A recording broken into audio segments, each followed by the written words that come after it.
Okay. Okay.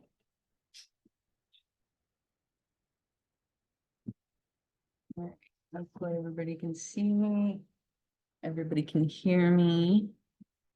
And here we go.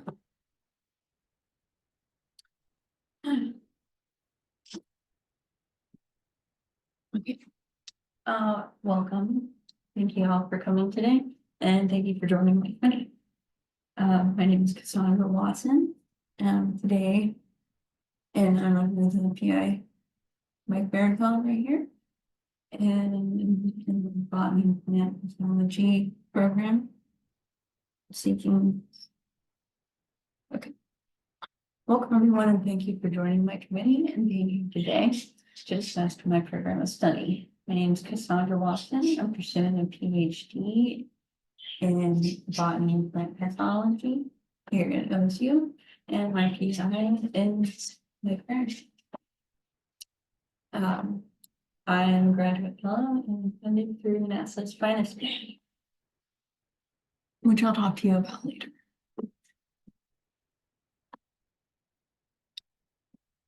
Okay, so just a little overview of what I'm going to talk about. First, I'll tell you a little bit about me and why I'm here, and then I'll go into some of my educational, professional experience and some goals that I've set for myself for what I want to get out of this program and what I want to get afterwards. Then I'll go into a little bit about my research project. I don't want to focus on that too much because I'm really in the beginning stages, and also our real goal today is to get a program of study. Okay, after that, okay, let me start it. Okay, so let me give you a brief overview. First, we're going to just talk about me, give you a little background, and tell you why I'm here. And then I'll give you give you more background on my education and work, some awards that I've won throughout. And some awards that I've won. And we'll talk about my research project. I don't want to focus on that too much because really, the first today's meeting is to get my program study. So after that, I'm going to go into some of my goals. And so I'm going to tell you, give you my skill sets and the skills I want to develop, and really focus on the goals of my graduate experience, but also on the goals on afterwards. And then we can get into my program of study. And I'll give you what courses I've taken. We'll review some transcripts and have final discussion. Okay, first, before we talk about me, I just wanted to do a quick roundtable of everyone to give an introduction. That way everyone gets some chip. Mike? Toby? Alan? Bruce? Tim? Anna? Anne? Okay, thanks for that. Thanks for that. It's really nice getting to know you. So about me, I'm a non-traditional student. I come from a very diverse background. I'm pretty unique. We'll just leave it there. Hobbies, I love art. I went to art school when I first graduated from high school, and I love the outdoors. I love hiking. I love kayaking in the ocean, and best of all, I love my two baby birds. Why am I here? Well, as a unique person, as a unique student, I have a very unique perspective in my Phytoplankton, and that's okay. As a non-traditional student, I have a very unique, perhaps, I'm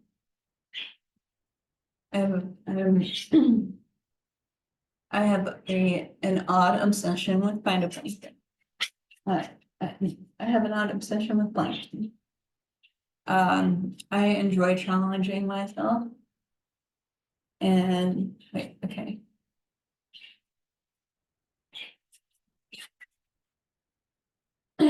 I'm here because graduate school is difficult and I want to take on that challenge.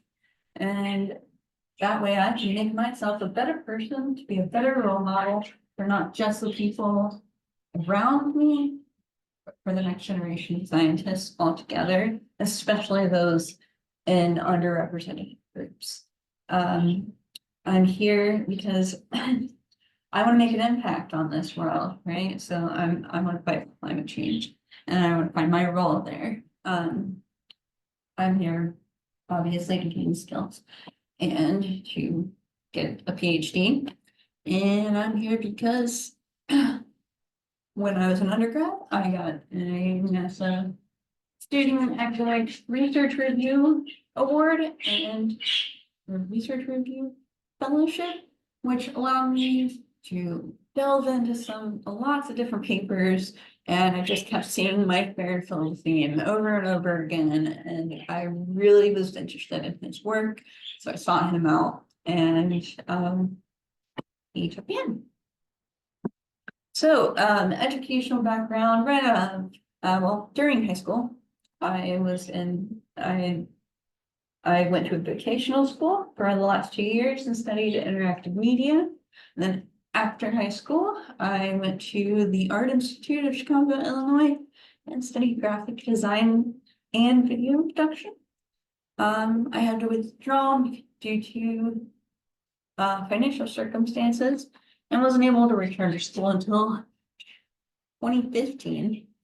And that was here in Oregon at Portland Community College, where I got my associate's degree in science and transferred to Portland State University, where I got my bachelor's of science in biology. And that was just in 2021. So, professional experience, right? So, since I was 12, maybe, or since I was old enough, I worked in customer service. When I was a student at PCC, I was a student aide because I volunteered as a note taker. That allowed me to get into the no.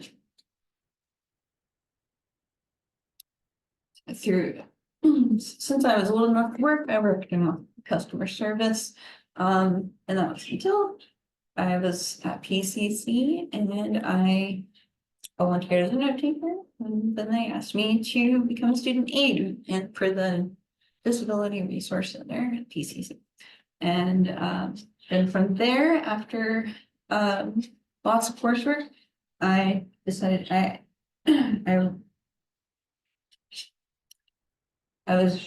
became a math tutor at PCC, and then later they added biology.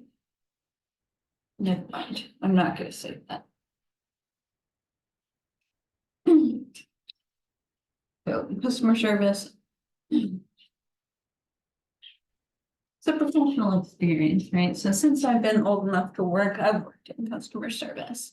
Okay, and then I volunteered as a note taker at PCC as a student, and then they asked me to be a student aide for the Disability Resource at PCC. And then after a lot of coursework, especially in math and biology, that allowed me to apply for a tutoring position, which I got a recommendation from my calculus teachers and was able to, and I did that for 4 years and really loved it. Then after I graduated, or after my undergraduate degree, I went to Whiskey Town National Park in California near Redding, and worked with invasive plant species where we were kind of cleaning up after the car fire of 2018. I did that just for the summer, one season, like a seasonal second. After that, I came back to Portland and I worked at Twist Bioscience as in a wet lab as a DNA manufacturing. So, I volunteered with Anne, who's here, in her microbial oceanography lab. There's kind of after 2 years. I had for 2 years mostly during the pandemic. I was awarded a few the botany department here at OSU's Purvis Scholarship. For this year, I was awarded the finest grant, which we've already discussed a little bit, and I'll go into more later. And I was awarded the student academic research view. I was awarded as an undergrad. I was awarded an NASA Starries Fellowship. And when I was at PCC, I was also awarded. I was also awarded the association. I was also in community college. I was given a scholarship from the Association of Women in Science. Anybody has any questions so far? Cocktail? Any questions? Turtle, questions? All right, moving on. So, research. What's up? That's what I'm really here for, right?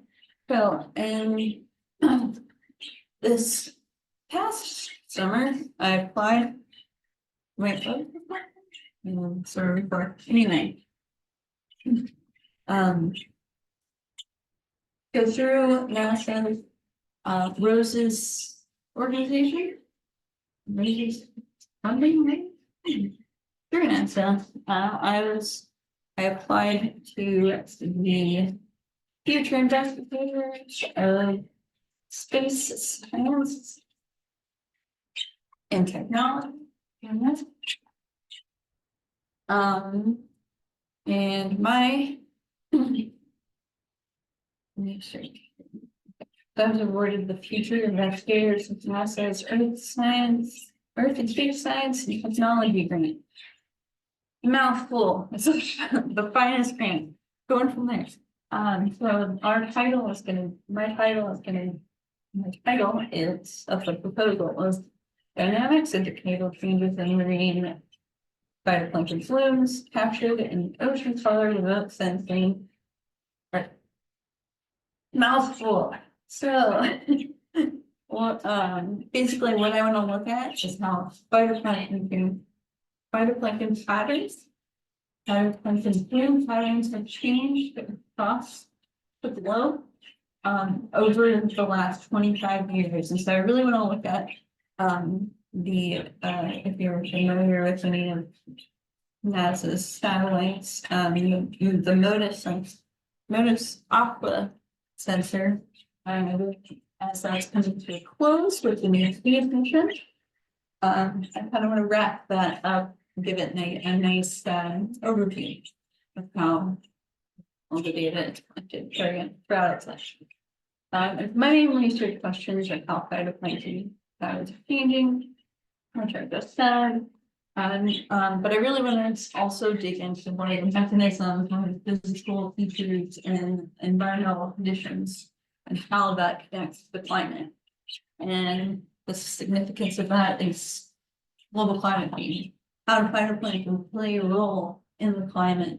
And how is the climate change and the rates of climate change going to impact phytoplankton in the future and vice versa?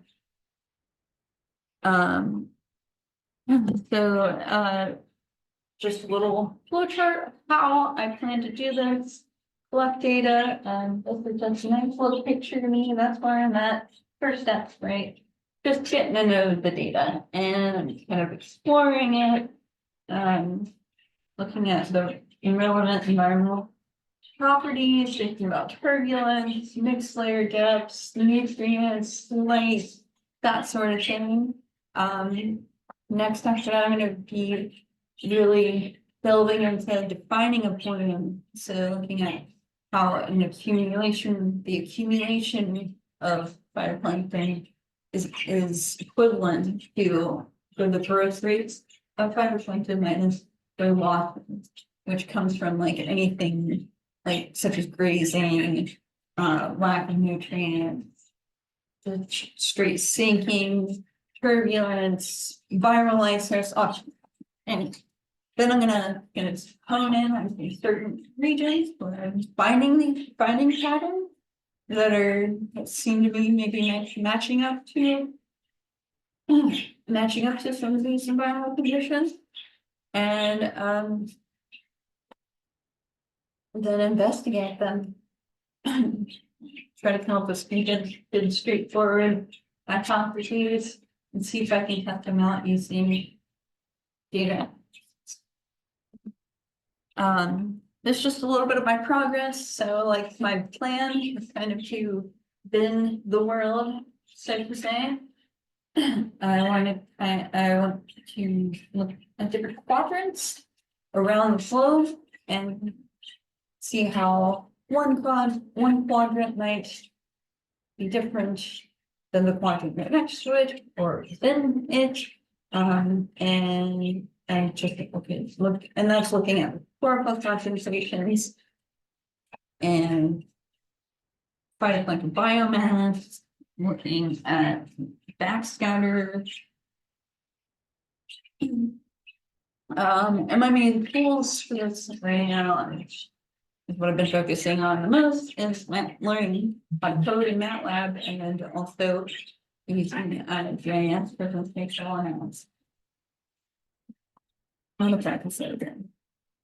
So here's a little update just on where I'm at. Very early in my research. I'm just kind of getting to know what I want to do. I want to kind of grid the world. And so I'm going to look at boxes in different regions around the world and look at the patterns that are within them, the patterns that are in the quadrants around them. And I'm going to do that using MATLAB, which is really what I've been focusing on learning. And then in our GIS, I've also been focusing on to do some spatial analysis. And that'll give me a few different methods to kind of cross-reference and also add data in different ways. Analyze data in different ways. So just one kind of example. So this is the map here on the left. The map here on the left is from October 2014. The first week of October 2014. Second map is 2015, same week. And I just decided to check random area, right? So I looked at the Southern Ocean. Thought maybe that would be interesting. So I took out just this little square right here, blew it up, and so I did a 5 degree by 5 degree, and this is an average over an 8-day period. So if you can see here, the more yellow it is, right, the more chlorophyll. And so maybe there's a little more down here, right here, a little more up here this year, but overall, it's just a qualitative analysis. It's going to be, there's not really a lot of difference.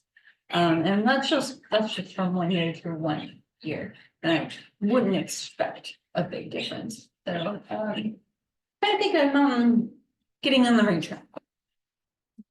Any questions about the research? But please keep them relevant to coursework and program study. Okay, so cool. Now we're gonna move right on. So after my PhD, what I really want is to have I don't want one thing. I want to work in a lot of different ways, right? So, one lofty goal that I have is to work for NASA and their Earth Science Division. I would love to do that as a researcher or as a student, as an outreach, because I really want to get into science outreach and teach. And I also really love being outdoors, right? So I want to be in field work in any way I can. And then I also, so far with the research that I've done, I really haven't accomplished. I had that feeling, that satisfactory feeling I hear about through research, but so far I really I would like to get there, and in an academic setting, not the industrial, or I really didn't enjoy my experience in industry. So currently my skill sets are, I have a strong background in mathematics just as a botany student. We'll go through this and we'll go a little more into this in transcripts if you feel the need. But ecology, genetics, microbiology, oceanography, geography, wet lab skills, writing. Back from being in art school, I was really focused on Photoshop. So I'm still highly skilled in that. And science communication is one thing I think I have. In personal communication, I've taken courses on this. I've worked as a customer service in customer service and as a tutor and with people with disabilities. I think I have leadership skills. I've been a manager, I've been a tutor, I've taught, I've taught and was also a learning assistant. And then plant identification, and then just maybe more hobby, but was a valuable skill for working for the national parks. Currently, my really main focus is learning MATLAB, learning how to program, learning how and using ArcGIS to bring in data and look at different data, do data analysis. So my really current focus is becoming a data scientist. So from here, I want to continue MATLAB, obviously. But like really I want to branch out once I get comfortable with that. I want to branch out into other programs like programming languages like Python and R. I want to go on research cruises so I can develop fieldwork skills, get outside. And if at any point, if I can, if I have the opportunity to further develop my science communication skills, I will. And I am just personal belief that writing is a continuous skill that I will always be working on. So now finally, nitty gritties. We're there. Okay. So my program of study. This is just a little overview slide. We're going to talk about transcripts. I'm gonna, like, if you want to look, they're all set out in front of you. If you come up, feel free, give them a look. We're just going to review. After that, we'll go into what my current course is now, which I'm really quite close to fulfilling all of the requirements I need already. So then we can look at my future coursework plan is, and maybe some alternatives, and then yeah, have a discussion. All right, so I'm just, first off, this is the wrong thing. First off, I'm just gonna apologize. I had some difficulties in getting that piece of paper in your hand onto the screen, onto the PowerPoint slide. But I just wanted to point out these specific classes throughout my undergrad that really have helped me develop skills and see the world in different ways. That I think will be valuable towards my research and towards the other things that I do in my professional career.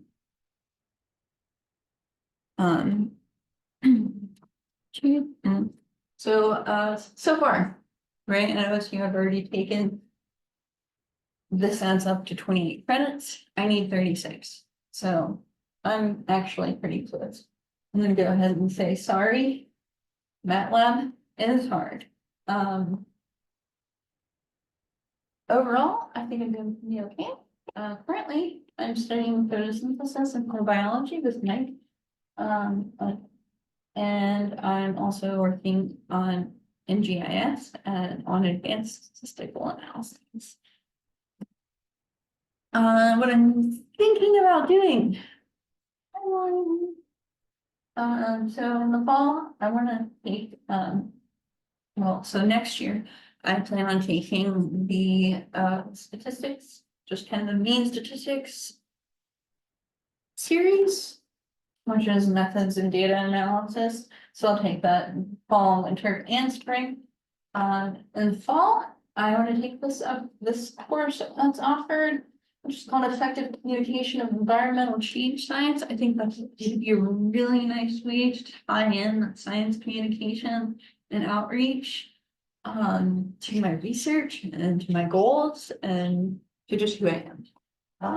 And then the last final course that I think would be valuable is this GIS science data analysis and applications. I think that can really bring in time, space, research ideas, time and spatial patterns through time.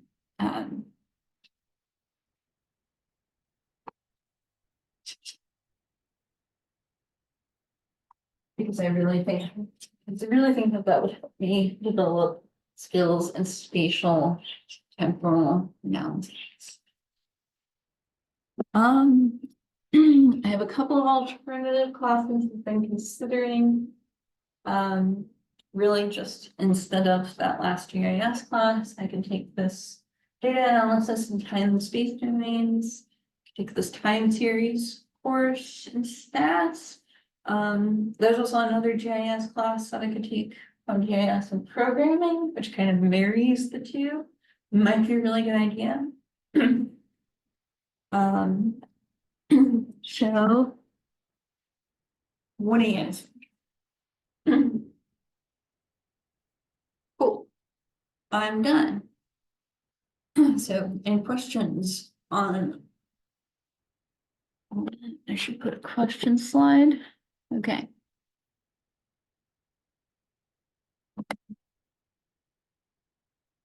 Stop recording.